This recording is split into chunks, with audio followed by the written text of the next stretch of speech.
E buongiorno a tutti amici di Matto Scacco, ben ritrovati in questo nuovo video. Oggi video dedicato ai principianti. Qui siamo in tantissimi su Matto Scacco, ci sono giocatori che hanno imparato le regole ieri, giocatori che giocano da 20 anni. Questo video è riservato a coloro che sono agli inizi. Siamo passati tutti da qui, non facciamo finta di non saperlo, e ci siamo cascati tutti in queste piccole e banali trappole. Poiché all'inizio un giocatore, quando impara le regole e capisce che deve dare scaccomatto, la prima cosa che ricerca è di modi per dare scaccomatto velocemente. E adesso li andiamo a vedere in questo video. E se non sono proprio dei modi per dare scaccomatto subito velocemente, sono comunque dei modi per guadagnare una torre, un cavallo, subito così in poche mosse. Allora, il trucco più conosciuto in assoluto, ma devo dirti che ci sono ancora giocatori che non lo conoscono. Io mi ricordo che questo trucco qui lo subì, avevo tipo 12 anni, contro un videogioco che si chiamava Lego Scacchi. Era un videogioco bellissimo, io giocavo con il nero. A un certo punto il gioco mi muove la regina in H5.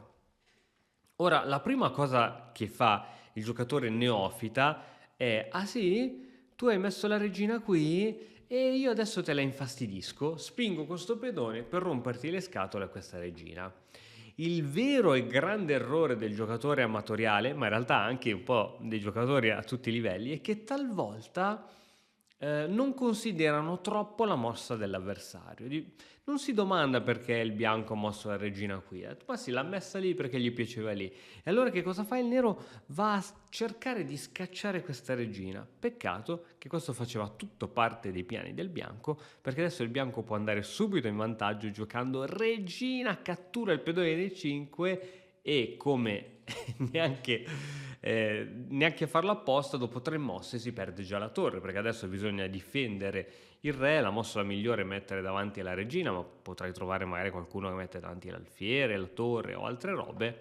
E qui, bam, guadagnato una torre. Ora, non dico che è partita vinta al 100%, ma è partita molto in vantaggio per il bianco. Dunque, semplicemente, quando un giocatore fa una mossa, così come c'è anche scritto all'interno del libro Vincere a scacchi del grande maestro Andrea Stella, che trovate su Amazon, chiedetevi sempre perché l'avversario ha fatto una mossa. Ok, ha fatto questa mossa. Ops, che bella freccia.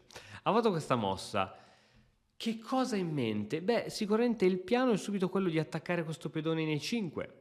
Solo che uno non se ne rende conto perché vede la regina qui nell'angolo. In realtà la regina qui dall'angolo attacca a 2 punti. Il punto F7 che non è un problema perché questa casella è difesa, però il pedone nei 5. Quindi qui la difesa migliore in assoluto è cavallo C6.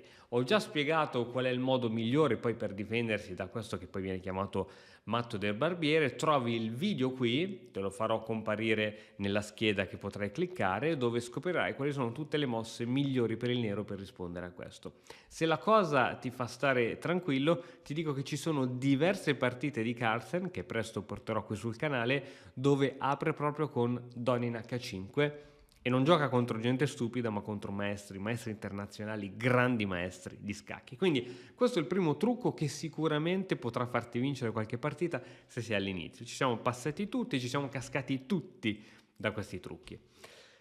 Un altro trucco che mi ricordo mi faceva vincere un sacco di partite quando avevo tipo 700-800 punti, ti sto parlando di tanti anni fa, ti sto parlando del sito scacchisti.it. Non so se esiste ancora questo sito, penso che sia stato divorato dai colossi di chess.com e lichess.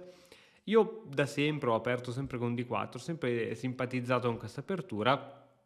E cosa facevo? Muovevo subito il cavallo C3, errore madornale, perché toglie spazio sull'ala di donna, e anche questo è spiegato nel libro Vincere a scacchi del grande maestro Andrea Stella. Ora supponiamo che il nero faccia delle mosse comuni, noi sviluppiamo questo alfiere. In realtà l'idea di sviluppare questo alfiere è per andare subito ad attaccare il punto C7.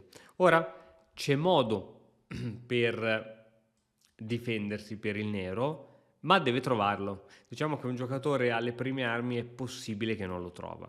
Quando è che si può effettuare questo trucco? Quando appunto facciamo pressione sul punto in C7 ed il nero ha già mosso il cavallo C6, allora sì che questo attacco diventa interessante. Se il nero non ha ancora mosso quel cavallo, per esempio gioca E6, questo trucco si fa meno interessante, perché il nero può trovare con molta facilità questa mossa che va a difendere questo pedone, quindi questo trucco non si può più fare. Ma quando invece il nero muove c6 arriva questo attacco. Ora la difesa corretta è quella di spingere 5 contrattaccando. Ti dico per esperienza che i giocatori neofiti, quando sono molto attaccati, hanno paura e cercano di difendere quel punto. La loro vista si annebbia e cercano solo di trovare modi per difendere quel punto, non fanno caso alle possibilità di contrattacco, ok? Quindi così ti dico che ho vinto un sacco di torri. Per esempio, ora che cosa fa il nero? Supponiamo che il nero appunto non veda questa spinta corretta, faccio un'altra mossa di questo tipo, caro mio, adesso non solo mi pappo il pedone, ma alla prossima mi pappo anche la qualità. Adesso devi spostare il re, tra l'altro. Quindi hai perso l'arrocco, ok, probabilmente questo cavallo non so se si salverà da qui, forse sì, forse potrà ritornare qui, non lo so cosa farà poi, ma fatto sta che molte partite mi ricordo che le vincevo con questo semplice trucco. Quindi sono i due. Il trucco numero 1 si apre con il pedone in E4, andare subito con la donna in H5.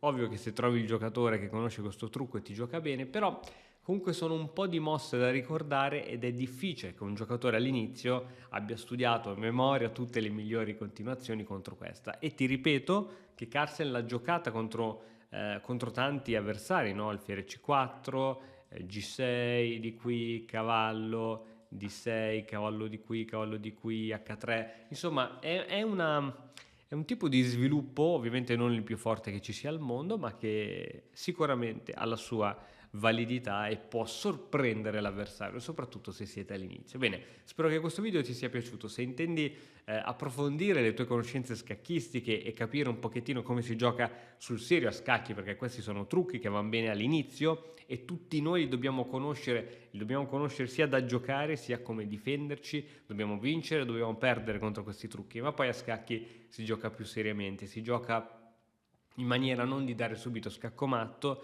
ma nel modo di disporre il nostro esercito nella maniera più armoniosa possibile, e quindi lì entra poi in gioco la strategia, la tattica, e lì sono, diciamo, i veri scacchi. Quindi se vuoi approfondire ti lascio il link qui sotto che puoi trovare per iscriverti alla nostra accademia di Matto Scacco. Troverai, ti dico cosa trovi, che è una roba allucinante. Trovi oltre 200 lezioni registrate in ordine progressivo, quasi dalle regole fino a robe interessanti. Poi ci troviamo tutti i giovedì sera in un incontro di gruppo online. Hai un maestro di scacchi tutor che ti supporta, che ti commenta le tue partite. Hai l'accesso al gruppo Facebook, hai la registrazione a tutti gli incontri del giovedì sera, hai le registrazioni a tutte le partite commentate del tutor. Quindi, insomma, hai così tante ore di roba da vedere che ti basta da qui fino al prossimo anno.